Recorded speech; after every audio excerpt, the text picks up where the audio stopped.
2022년 봄 서울 서초구의 한 고급 아파트. 72세의 이철수는 거실 소파에 앉아 은행 통장을 들여다보며 만족스럽게 고개를 끄덕였다. 대기업에서 30년 근무 후 받은 퇴직금과 연금, 그리고 부동산 투자로 모은 자산이 총 15억 원. 아내 순자와 함께 여유로운 노후를 보내기에 충분한 금액이었다. 여보, 오늘 골프 모임 간다고 했지. 점심은 밖에서 드세요. 아내 순자가 정성스럽게 준비한 아침상을 보며 말했다. 결혼 45년 차, 여전히 다정한 부부였다. 응, 알겠어. 저녁에는 일찍 들어올게. 철수는 골프웨어를 차려입고 현관문을 나섰다. 엘리베이터에서 만난 옆집 할머니가 인사했다. 이 사장님, 오늘도 골프세요? 참 부럽습니다. 하하, 나이 들어서 할 게 골프밖에 더 있나요? 철수는 겸손하게 웃으며 대답했다. 실제로 그의 하루는 여유로웠다. 오전에는 헬스장에서 운동하고, 오후에는 골프나 등산, 저녁에는 동창회나 직장 동료들과 만남. 돈 걱정 없는 노후였다. 골프장에서 만난 친구들도 비슷한 처지였다. 모두 대기업이나 공무원 출신으로 넉넉한 노후를 보내고 있었다. 철수야, 요즘 주식 어때? 나는 삼성전자로 꽤 벌었는데. 친구 김정호가 말했다. 나는 부동산이 낫다고 생각해. 안전하잖아. 철수는 보수적인 투자 성향이었다. 큰 돈을 벌겠다는 욕심보다는 안전하게 지키는 것이 중요하다고 생각했다. 그런데 그날 골프장에서 새로운 인물을 만났다. 50대 초반으로 보이는 잘생긴 남자였다. 명품 골프웨어를 입고 있었고 말투도 세련되었다. 안녕하세요. 저는 투자회사를 운영하는 강민우라고 합니다. 그가 정중하게 인사했다. 아, 반갑습니다. 이철수입니다. 이철수 사장님이시군요. 소문 많이 들었습니다. 대기업 임원 출신이시라고. 강민우는 철수에게 특별한 관심을 보였다. 골프 실력도 뛰어났고 경제 지식도 해박했다. 사장님, 요즘 시대에는 단순히 예금이나 부동산만으로는 인플레이션을 따라잡기 어렵습니다. 특별한 투자 기회가 있는데 관심 있으시면 언제든 연락 주세요. 강민우가 고급스러운 명함을 건네며 말했다. 명함에는 글로벌 투자 파트너스 대표이사 강민우라고 적혀 있었다. 아, 감사합니다. 한번 연락드릴게요. 철수는 명함을 받으며 대수롭지 않게 생각했다. 하지만 그것이 그의 인생을 송두리째 바꿀 만남의 시작이었다. 2부 달콤한 유혹. 일주일 후 강민우에게서 연락이 왔다. 사장님, 정말 좋은 투자 기회가 생겼습니다. 시간 되시면 저희 사무실에 한번 오시겠어요? 호기심이 생긴 철수는 강남의 한 고급 빌딩에 있는 그의 사무실을 찾아갔다. 30평 정도의 깔끔한 사무실에는 직원들이 바쁘게 일하고 있었고, 벽면에는 각종 인증서와 상장들이 걸려 있었다. 어서 오세요, 사장님. 커피 드릴까요? 강민우가 정중하게 맞아주었다. 사무실 분위기가 상당히 전문적이어서 철수는 안심했다. 저희는 해외 부동산과 신재생 에너지 분야에 투자하는 회사입니다. 특히 베트남과 필리핀의 리조트 개발 프로젝트에 참여하고 있어요. 강민우가 화려한 프레젠테이션 자료를 보여주며 설명했다.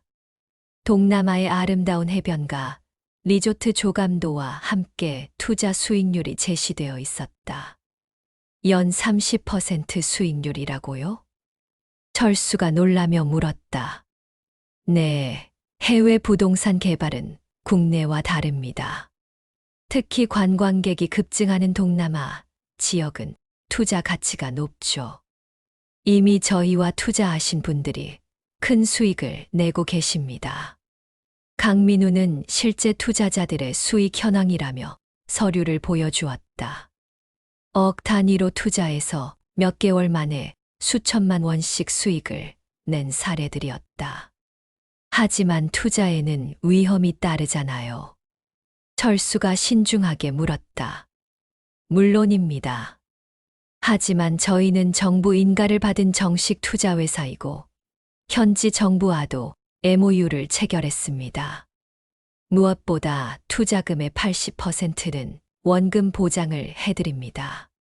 그는 각종 공식 문서들을 보여주었다. 모든 것이 그럴듯해 보였다. 생각해 보겠습니다. 철수가 말하자 강민우가 웃으며 답했다. 급하실 필요 없습니다. 다만 이 프로젝트는 인원 제한이 있어서 너무 늦으시면 기회를 놓치실 수도 있어요. 집으로 돌아온 철수는 아내에게 이야기했다. 춘자야, 오늘 흥미로운 투자 이야기를 들었어. 투자요? 무슨 투자? 춘자가 걱정스럽게 물었다. 해외 리조트 개발 투자인데 수익률이 상당히 좋더라고. 여보, 우리 나이에 무슨 위험한 투자를 해요. 지금도 충분히 여유롭게 사는데. 아내는 반대했다. 하지만 철수의 마음속에는 이미 욕심이 자라고 있었다. 며칠 후 강민우가 다시 연락했다. 사장님, 죄송하지만 급한 연락드립니다. 베트남 정부에서 추가 승인이 나서 투자 물량이 늘어났습니다. 하지만 이번 주 안에 결정하셔야 해요. 그런가요? 네, 그리고 사장님 같은 분께는 특별히 VIP 조건을 제공하고 싶습니다. 최소 투자금을 낮춰드리고 수익률도 35%로 올려드릴게요. VIP 대우라는 말에 철수의 마음이 흔들렸다. 무엇보다 35% 수익률은 매력적이었다. 얼마부터 가능한가요? 5천만 원부터 시작하실 수 있습니다. 사장님 자산 규모를 고려하면 큰 금액도 아니죠. 철수는 고민했다. 15억 중 5천만 원이면 3% 정도. 위험하다고 해도 감당할 만한 금액이었다. 한번 해보겠습니다. 그렇게 철수의 첫 투자가 시작되었다. 3부 깊어지는 늪. 첫 투자 후 한 달, 강민우에게서 기쁜 소식이 들려왔다. 축하드립니다, 사장님. 첫 달 수익이 나왔어요. 통장에 찍힌 450만 원. 5천만 원 투자로 한 달 만에 9% 수익이었다. 정말이네요.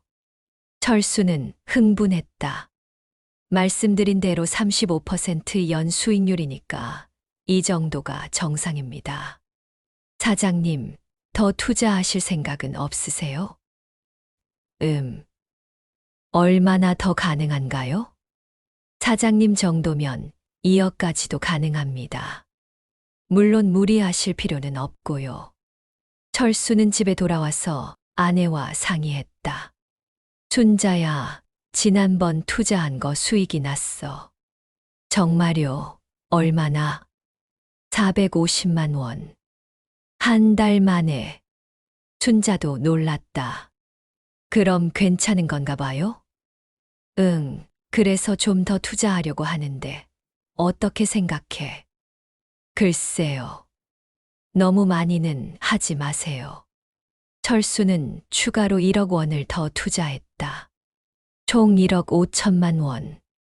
그의 자산의 10%였다. 두 번째 달에도 수익이 들어왔다. 이번에는 1,350만 원. 철수는 완전히 확신하게 되었다. 이 정도면 정말 괜찮은 투자네. 그는 골프장에서 친구들에게도 자랑했다. 야, 철수야. 진짜야? 한 달에 9% 수익? 응, 정말이야. 해외 부동산 개발이라 수익률이 높더라고. 친구들도 관심을 보였다. 나도 한번 소개해 줄 수 있어. 철수는 기꺼이 강민우를 소개해 주었다. 친구들도 하나둘 투자를 시작했다. 세 번째 달, 강민우가 특별한 제안을 했다. 사장님, 이번에 정말 큰 프로젝트가 있습니다. 필리핀 보라카이 인근의 대규모 리조트 단지를 개발하는 건데, 초기 투자자에게는 50% 수익률을 보장합니다. 50%요? 네. 하지만 최소 투자금이 5억 원입니다. 그리고 이번에는 정말 제한된 인원만 받아요. 5억 원. 철수의 자산의 3분의 1에 해당하는 금액이었다. 좀 큰 금액이네요. 사장님, 기회는 기다려주지 않습니다. 지금까지 저를 믿고 투자하셨잖아요. 결과가 어떠셨나요? 철수는 고민했다. 지금까지 3개월간 받은 수익만 해도 2천만 원이 넘었다. 강민우에 대한 신뢰가 쌓여 있었다. 알겠습니다. 투자하겠습니다. 그렇게 철수는 5억 원을 추가 투자했다. 총 투자 금액이 6억 5천만 원이 되었다. 하지만 이번에는 달랐다. 한 달이 지나도 수익이 들어오지 않았다. 강 대표님, 이번 달 수익은 언제 들어오나요? 철수가 전화로 문의했다. 아, 사장님. 죄송합니다. 현지 사정으로 조금 지연되고 있어요. 곧 해결될 예정입니다. 그런가요? 언제쯤 될까요? 다음 주까지는 확실히 해결하겠습니다. 하지만 다음 주에도 그 다음 주에도 수익은 들어오지 않았다. 철수는 불안해지기 시작했다. 사부 모든 것을 잃다. 2달째 수익이 들어오지 않자 철수는 직접 강민우의 사무실을 찾아갔다. 하지만 사무실은 텅 비어 있었다. 여기 글로벌 투자 파트너스 사무실 아니었나요? 건물관리사무소에 문의해보니 충격적인 사실을 알게 되었다. 거기 한 달 전에 야반도주했어요. 임대료도 못 내고 말이죠. 철수의 머릿속이 하얘졌다. 강민우의 전화는 이미 꺼져 있었고 문자도 읽히지 않았다. 이럴 수가. 집으로 돌아온 철수는 아내에게 상황을 설명했다. 뭐라고요? 6억 5천만 원을 사기당했다고? 순자의 목소리가 떨렸다. 미안해, 순자야. 내가 너무 욕심을 부렸어. 여보, 그럼 우리 어떻게 해요? 아이들 결혼 자금도 모자라고. 철수는 경찰서에 신고했지만 소용없었다. 강민우는 이미 해외로 도피한 상태였고 회수 가능성은 거의 없다는 것이 경찰의 설명이었다. 이런 사기 사건이 요즘 많습니다. 특히 노인분들을 대상으로 한 투자 사기가 급증하고 있어요. 경찰관의 말이 철수의 가슴을 찔렀다. 자신이 사기꾼의 표적이 되었다는 사실이 분했다. 집으로 돌아온 철수는 남은 자산을 정리해봤다. 15억에서 6억 5천만 원을 잃으니 8억 5천만 원이 남았다. 여전히 적지 않은 금액이었지만 충격은 컸다. 하지만 더 큰 문제가 기다리고 있었다. 아내 순자의 반응이었다. 여보, 저는 정말 실망이에요. 순자가 차가운 목소리로 말했다. 미안해, 정말 미안해. 미안하다고 해서 돈이 돌아와요? 45년 동안 함께 모은 돈을 어떻게 혼자 결정해서 날려버릴 수 있어요? 순자는 점점 목소리를 높였다. 내가 평생 알뜰하게 살림을 해가며 모은 돈을 당신이 한순간에 날려버렸어요. 이제 어떻게 살라고요? 철수는 할 말이 없었다. 모든 것이 자신의 잘못이었다. 그날부터 집안 분위기가 차가워졌다. 순자는 철수와 말을 하지 않았고 같은 방도 쓰지 않았다. 한 달 후 순자가 충격적인 말을 꺼냈다. 여보, 저 친정으로 갈게요. 순자야, 진정해. 우리 이야기해보자. 45년 동안 함께했지만 이제 더 이상 당신을 믿을 수 없어요. 혼자 이런 큰 결정을 내리는 사람과는 더 이상 함께 살 수 없어요. 그래도 우리가 이렇게 헤어질 수는 없잖아. 당신 때문에 노후가 완전히 망가졌어요. 이제 제가 할 수 있는 건 남은 인생이라도 평온하게 사는 거예요. 순자는 짐을 챙기더니 정말로 집을 나가버렸다. 오부, 나락으로의 추락. 아내가 떠난 후 철수는 완전히 무너졌다. 혼자 남은 아파트는 너무 컸고 모든 것이 아내의 빈자리를 느끼게 했다. 더 큰 문제는 경제적인 것이었다. 아내가 재산 분할을 요구하면서 집을 팔아야 하는 상황이 되었다. 15억짜리 아파트를 팔아서 절반인 7억 5천만 원을 순자에게 주어야 했다. 결국 철수에게 남은 것은 1억 원 정도였다. 15억에서 1억으로 줄어든 것이다. 이렇게 될 줄 알았으면 철수는 매일 후회했다. 하지만 이미 엎질러진 물이었다. 1억 원으로는 서울에서 괜찮은 집을 구하기 어려웠다. 결국 철수는 구로구의 한 지하 반지하 원룸으로 이사했다. 보증금 3천만 원에 월세 50만 원. 10평도 안 되는 좁은 공간이었다. 이런 곳에서 살게 될 줄이야. 습기가 차고 곰팡이 냄새가 나는 지하방. 45년간 함께한 가구들은 모두 팔아버리고 최소한의 생필품만 가져왔다. 친구들과도 연락이 끊어졌다. 강민우를 소개해 준 것 때문에 친구들도 피해를 입었고 철수를 원망했다. 야, 철수야. 너 때문에 나도 2억을 날렸어. 정호가 화를 내며 전화를 끊어버렸다. 다른 친구들도 마찬가지였다. 골프 모임에서도 철수를 제외시켰다. 철수 씨는 이제 우리와 안 맞는 것 같아요. 냉정한 현실이었다. 돈이 없으니 친구들도 없었다. 자식들과의 관계도 악화되었다. 큰아들 민준이 전화했다. 아버지, 어머니가 뭐라고 하시는 줄 아세요? 아버지 때문에 평생 모은 돈을 다 잃었다고.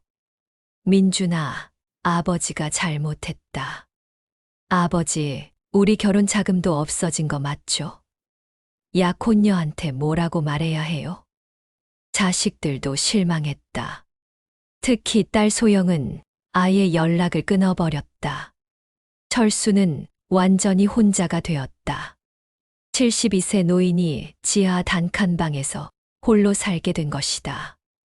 매일 편의점 도시락으로 끼니를 때우고 할 일도 없이 하루를 보냈다.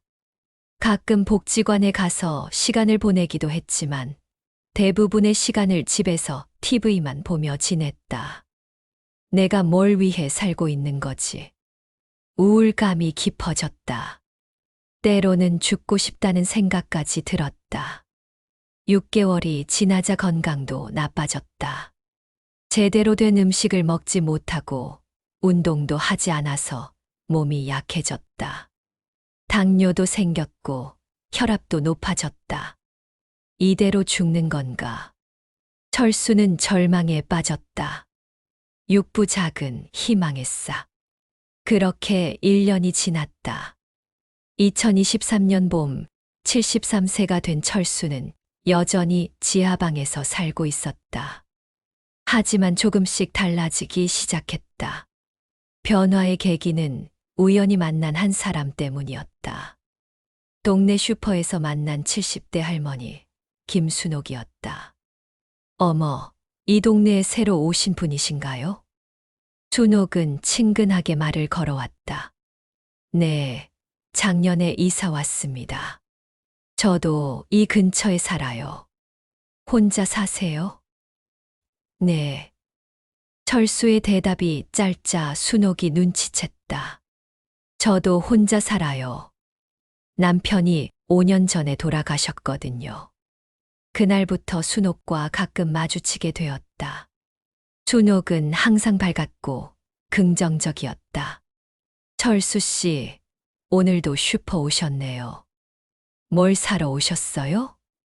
라면 좀 사려고요. 라면만 드세요? 몸에 안 좋아요. 제가 김치 담갔는데 좀 드실래요? 준옥의 친절함에 철수는 조금씩 마음을 열기 시작했다.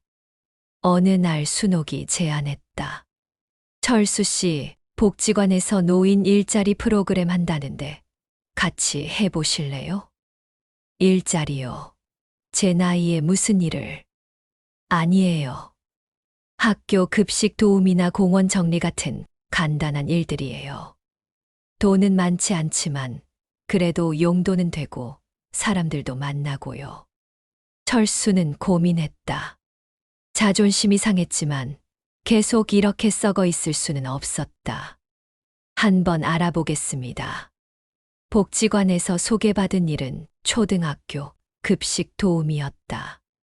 월 40만 원. 많지 않은 금액이지만 철수에게는 소중했다. 할아버지, 안녕하세요.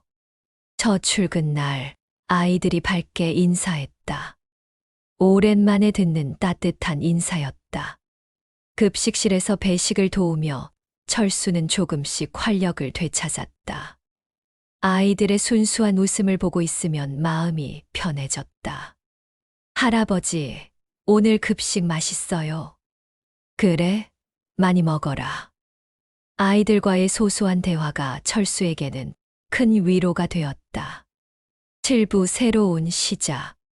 급식 도우미 일을 시작한 지 3개월이 지났다.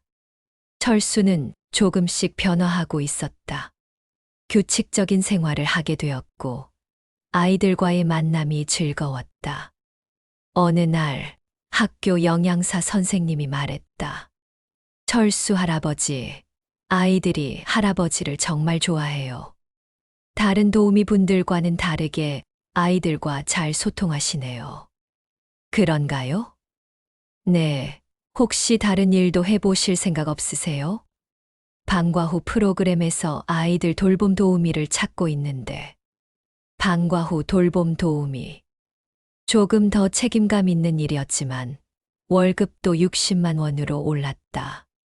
한번 해보겠습니다. 새로운 일을 시작하면서 철수는 더욱 바빠졌다. 아이들의 숙제를 도와주고 간식을 챙겨주고 안전하게 집에 갈 수 있도록 돌봐주는 일이었다. 할아버지, 저 수학 모르겠어요. 어디 보자. 할아버지가 설명해 줄게. 대기업에서 30년간 일했던 경험이 도움이 되었다. 아이들을 가르치는 것이 생각보다 재미있었다. 한 달 후 아이들의 부모들이 찾아왔다. 할아버지 덕분에 우리 아이가 숙제를 스스로 하게 됐어요. 정말 감사해요. 다른 곳에서는 이렇게 정성스럽게 돌봐주지 않거든요. 부모들의 인정을 받으니 자신감이 생겼다. 준옥도 철수의 변화를 눈치챘다. 철수 씨, 요즘 표정이 많이 밝아지셨네요. 그런가요? 네, 처음 만났을 때는 정말 우울해 보이셨는데. 준옥 씨 덕분이에요. 고마워요. 무슨 소리예요? 철수 씨가 노력하신 거죠. 그날 저녁 순옥이 특별한 제안을 했다. 철수 씨, 저희 같이 작은 사업 해볼까요? 사업이요? 네, 도시락 배달 사업이에요. 요즘 혼자 사는 노인분들이 많잖아요. 건강한 도시락을 만들어서 배달하는 거예요. 자본이 필요할 텐데. 많이 필요하지 않아요. 제가 요리는 할 수 있고 철수 씨가 배달을 담당하시면 돼요. 저희 둘 다 경험이 있잖아요. 철수는 고민했다. 또 다른 도전이었지만 이번에는 달랐다. 혼자가 아니었고 큰 돈이 필요한 것도 아니었다. 한번 해보겠습니다. 팔부 작은 성공의 기쁨. 준옥이네 도시락이라는 작은 가게가 문을 열었다. 준옥의 집 1층을 개조해서 만든 작은 주방이었다. 철수는 500만 원을 투자했다.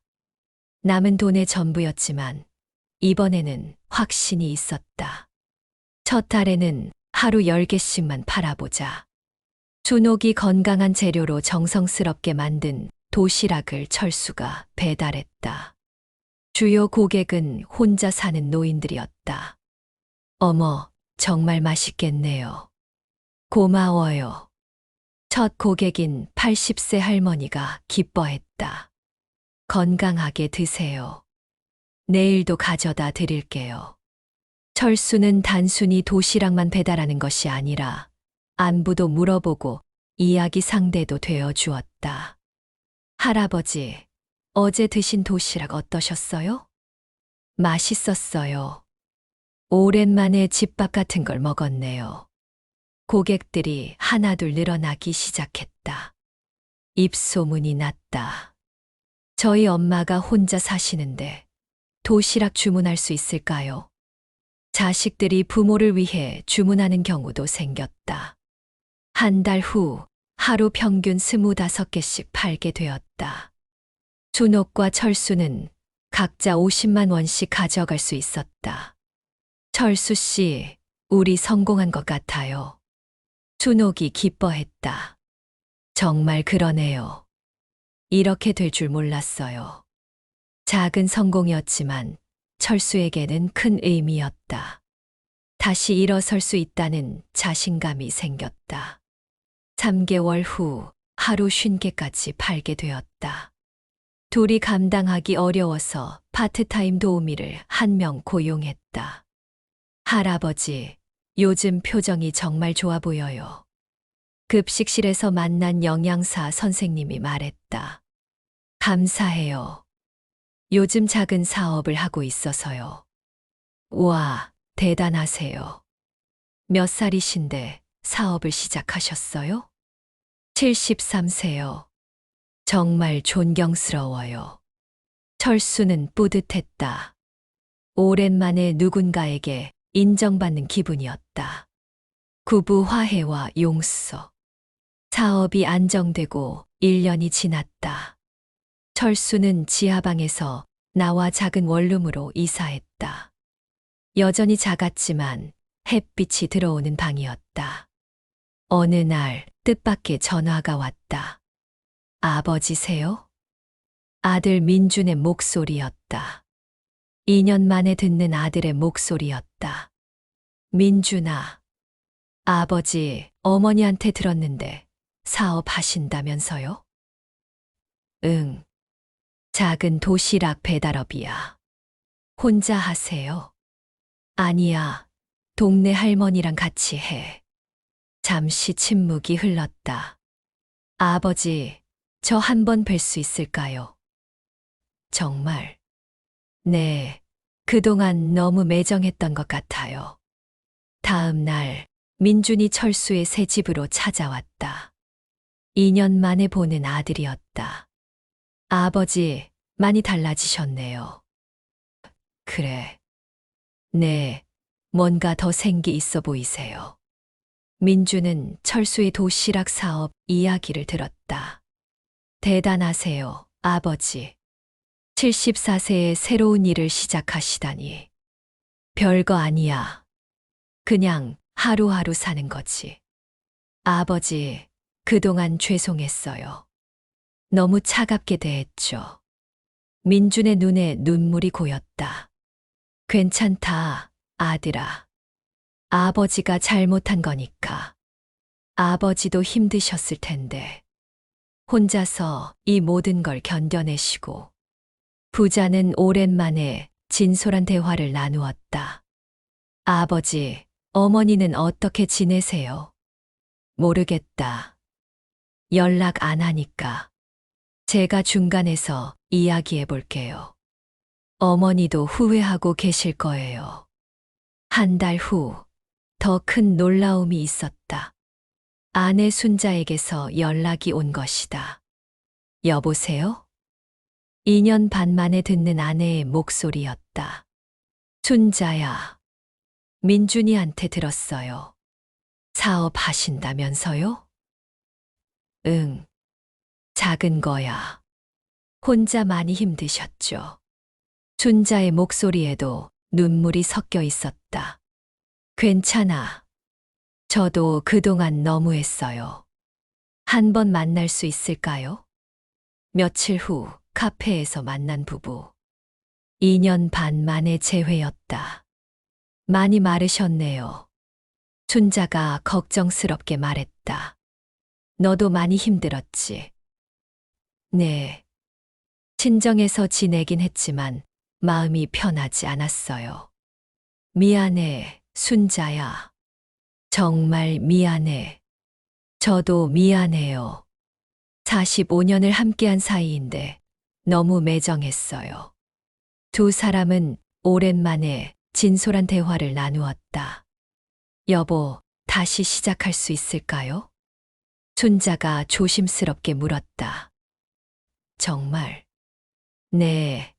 남은 인생이라도 함께하고 싶어요.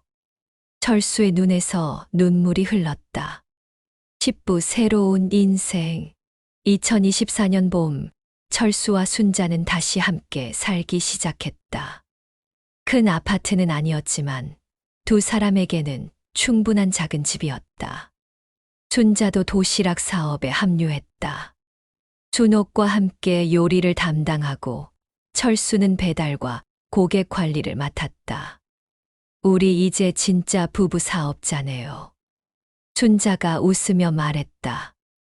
응, 이것도 나쁘지 않네.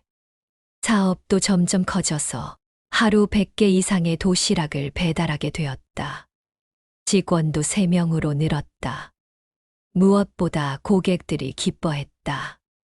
할아버지, 할머니 덕분에 건강해졌어요. 정말 고마워요. 이렇게 정성스럽게 만들어주시는 분들이 어디 있어요? 고객들의 인정이 철수에게는 가장 큰 보람이었다. 딸 소영도 찾아왔다. 아버지, 어머니, 그동안 정말 죄송했어요. 괜찮다, 소영아. 다 지난 일이야. 아니에요. 제가 너무 이기적이었어요. 돈만 생각하고 가족이 다시 하나가 되었다. 매주 일요일에는 온 가족이 모여 식사를 했다. 할아버지, 할머니가 만든 도시락 정말 맛있어요. 손자, 손녀들이 기뻐했다. 철수는 행복했다. 돈은 예전만큼 많지 않았지만 가족과 함께하는 시간이 소중했다. 어느 날 저녁 순자와 함께 산책을 하며 철수가 말했다. 순자야, 사기당한 게 오히려 잘된 일인 것 같아. 갑자기 왜요? 그 일이 없었으면 우리가 진짜 소중한 게 뭔지 몰랐을 거야. 맞아요. 돈보다 중요한 게 있다는 걸 깨달았어요. 이제 남은 인생은 정말 의미 있게 살고 싶어. 같이 해요, 여보. 2024년 말, 철수는 75세가 되었다. 3년 전 사기당하고 이혼당해서 지하방에서 절망했던 그때와는 완전히 다른 사람이 되어 있었다. 준옥이네 도시락은 이제 지역의 명물이 되었다. 매일 150개 이상의 도시락을 배달하고 5명의 직원을 고용하는 작은 기업이 되었다. 무엇보다 철수는 행복했다. 가족과 화해했고 의미 있는 일을 하고 있었고 많은 사람들에게 도움이 되고 있었다. 연말에 철수는 일기를 썼다. 2024년 12월 31일. 3년 전 나는 모든 것을 잃었다고 생각했다. 돈도 가족도 친구도 자존심도. 하지만 지금 생각해보니 그때 진짜로 잃은 건 내 자신에 대한 믿음이었다. 돈을 잃는 것보다 더 무서운 건 포기하는 것이었다. 75세에 새로운 도전을 하면서 깨달았다. 나이는 숫자일 뿐이고 진짜 중요한 건 마음가짐이라는 것을. 이제 나는 안다. 인생은 넘어지는 것이 아니라 다시 일어서는 것으로 평가된다는 것을. 내년에도 건강하게 일하고 가족과 함께하고 많은 사람들에게 도움이 되는 그런 사람이 되고 싶다.